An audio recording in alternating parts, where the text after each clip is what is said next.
안녕하세요. 새벽에 일어나서 글 쓰는 작가 포마라우트입니다. 오늘은 4월 19일 금요일입니다. 아시죠? 오늘은 금요일. 음, 오늘 하루만 열심히 근무하면 또 저희에겐 주말이 기다리고 있습니다. 행복한 주말이 있기에 오늘 하루 더욱더 힘차게 하루를 시작하셨으면 좋겠어요.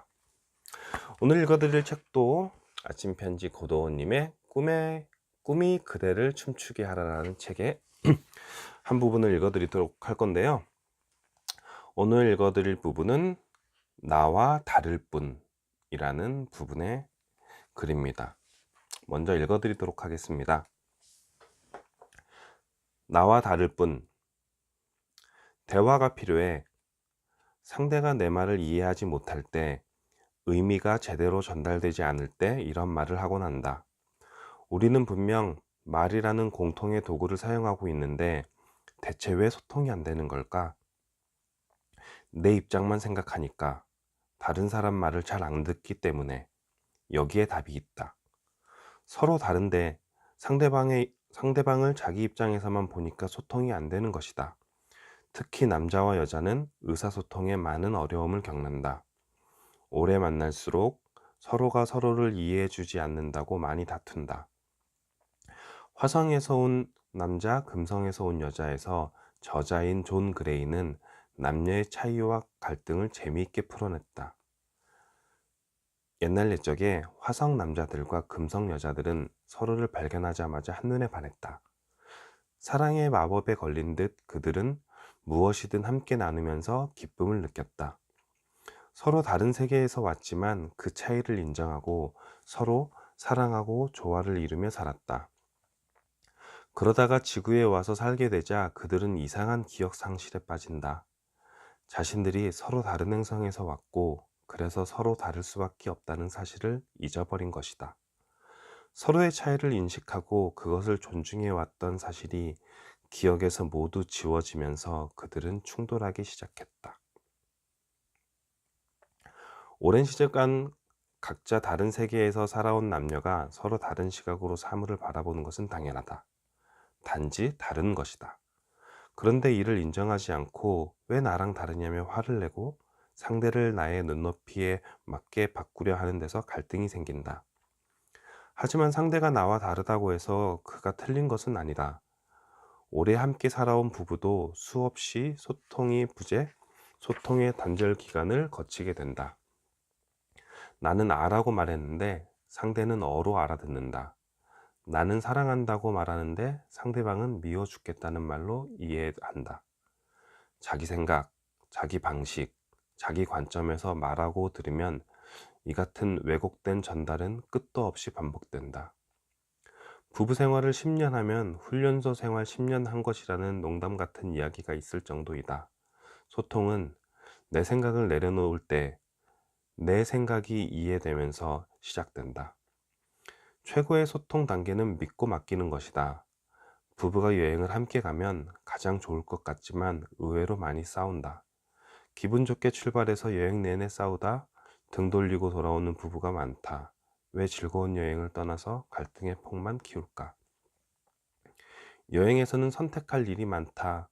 어디로 갈지, 무엇을 먹을지, 어디서 잘지 등등 매 순간 선택을 해야 한다.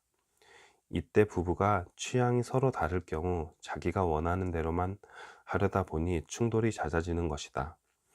그래서 여행은 셋이 가야 한다는 이야기가 있다. 중재자가 필요한 것이다.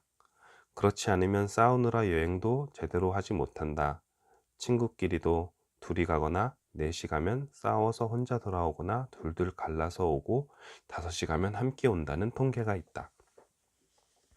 여행 가서 잘 지내고 오는 제일 좋은 방법이 있다. 나는 이곳을 가고 싶은데 이렇게 말하면 상대가 다른 곳으로 이끌면 아 그래 좋다 하고 따르는 것이다. 나는 이것을 먹고 싶은데 상대가 다른 음식을 권하면 아 그래 메뉴 잘 선택했어 하고 따라가 주는 것이다. 이처럼 상대를 존중하면 싸울 일이 없다. 그런데 많은 부부가 나이 들어갈수록 자기 고집을 더 세워 갈등을 키운다. 소 귀에 경읽기라는 말이 있듯이 상대가 내 말을 받아주지 않으면 작은 소리가 큰 소리가 되고 다시 고함으로 바뀐다. 나이가 들수록 언제나 아이의 귀를 닮아야 한다. 잘 귀담아 듣는 사람, 그래서 잘 감동하고, 잘 반성하고, 잘 사랑하며 순진하게 사는 사람, 언제나 누구에게나 사랑받는 사람이다. 특히 가까운 사이일수록 우리 모두는 다르다는 사실을 인정하고 귀를 열고 마음을 열고 상대를 보아야 한다. 네, 오늘 글은 여기까지인데요. 저도 최근에 글을 쓰면서 그 상대방의 이야기를 좀 많이 들으려고 노력을 하는 편이에요. 그런데도 또 막상 듣다 보면 그 내 말이 막 하고 싶어지는 순간들이 있어요. 그래서 초반에는 상대방의 말을 집중해서 듣다가 어느 순간 내가 하고 싶은 말이 딱 생각이 나는 순간, 그때부터는 이제 상대방 얘기가 들리지 않고 어느 타이밍에 내 말을 얘기해야 되나, 어느 타이밍에 내 말을 얘기해야 되나, 이제 그런 생각을 하다 보면 그때부터는 이제 상대방이 하는 얘기가 이제 잘 귀에 안 들어오고 이해가 잘 안 되게 된 순간이 오죠. 그러면 이제 그때부터 실질적인 대화는 단절이 되는 것 같아요. 왜냐면은 상대방이 얘기했던 의도와 다르게 나는 생각을 하고 있는 경우가 있으니 상대방은 제가 그 내 말을 귀담아 듣지 않는구나 라고 생각을 하게 되겠죠. 네. 그래서 그러지 않으려고 노력을 하는데 그게 쉽지 않은 것 같아요. 그렇지 않나요? 음. 책에 나와 있는 것처럼 잘 귀담아 듣는 사람, 그래서 잘 감동하고 잘 반성하고 잘 사랑하며 순진하게 사는 사람, 그런 사람이 언제나 누구에게 사랑받는 사람이라고 합니다. 음, 저도 정말 그런 사람이 되고 싶은데 말이죠. 항상 머릿속에 이렇게 상대방의 말을 많이 들어야겠다라고 생각을 하고 있으면 차츰차츰 변하지 않을까 생각을 해요. 혹시 듣고 계신 분 중에서도 그렇게 생각이 드시는 분들이 있으면 저와 같이 오늘부터 한번 시작해 보시는 건 어떨지 생각을 해봅니다. 어, 상대방의 말을 좀 많이 들어주고 내 말을 많이 하려고 노력하는 것보다 어떻게 해서든지 상대방의 말을 귀다듬어 주고, 그리고 공감해 주는 그런 사람이 되었으면 좋겠다고 생각을 해요. 제가 최근에 읽는 책 중에, 지금 읽고 있는 책 중에 그 정혜신 박사님의 당신이 옳다라는 책을 읽고 있는데요. 여기서도 그런 말씀을 해주시더라고요.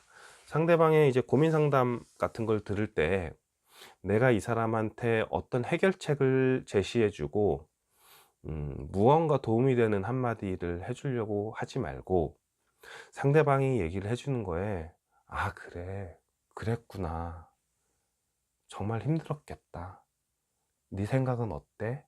그러니까 이런 식으로 해결책이 아니라 그 사람을 진심으로 듣고 보듬어주고 나는 네 편이야 라는 말을 해주는 것만으로도 상대방이 치유가 되고 회복이 된다고 하더라고요. 그래서 내가 가지고 있는 지식으로 상대방을 뭐 설득하고 위로해주고 하려고 하는 것보다 진심으로 그 사람 말을 들어주고 내가 당신의 말에 귀를 기울이고 있습니다 라는 모습만 보여주는 것만 해도 상대방한테 정말 도움이 되는 사람이 될 수 있다고 생각을 하고, 책에서도 그렇게 말을 해주고 있으니 함께 그렇게 노력을 하는 우리가 되었으면 좋겠습니다. 무슨 말인지 알겠죠? 네. 앞에서 말씀드린 것처럼 오늘 하루 금요일이고, 오늘 하루만 열심히 보내면 활기찬 주말이, 기쁜 주말이 오니까요. 오늘 하루 더욱 기쁘게 행복하게 하루를 시작하셨으면 좋겠습니다. 저는 내일 다시 뵙도록 하고요. 오늘 하루 활기차게 보내세요. 안녕, 또 볼게요.